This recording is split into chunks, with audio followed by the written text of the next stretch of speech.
Hi, I'm Rachel from Ellii, and in this video I'll be showing you how to archive and delete classes. This is useful for when you no longer want a class to appear on your account. Please note that archiving or deleting a class does not remove the students from your account. These students are still connected to you and use student licenses.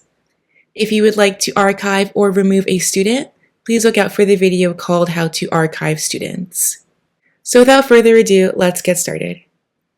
Once you have logged in, click Classroom from the top banner and click Classes from the drop-down menu.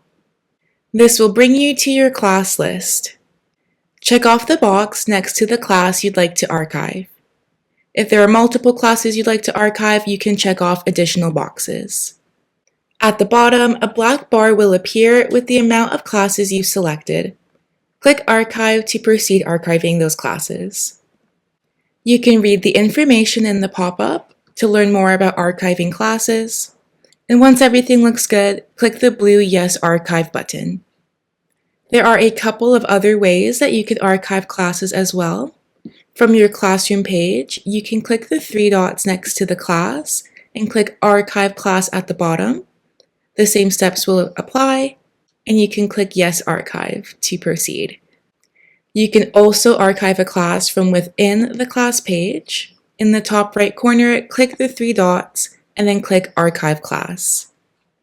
To access your archived classes, from anywhere on the site, click Classroom from the top banner and click Classes from the drop-down menu. From here, on the right, click the Archived tab. Here you'll see all of the classes you have archived. Clicking the three dots next to a class allows you to export an assignments report if needed, to restore the class so it's added back to your active list, or to permanently delete the class from your account.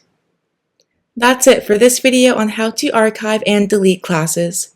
If you have any questions, please let us know. Happy teaching! Ellii.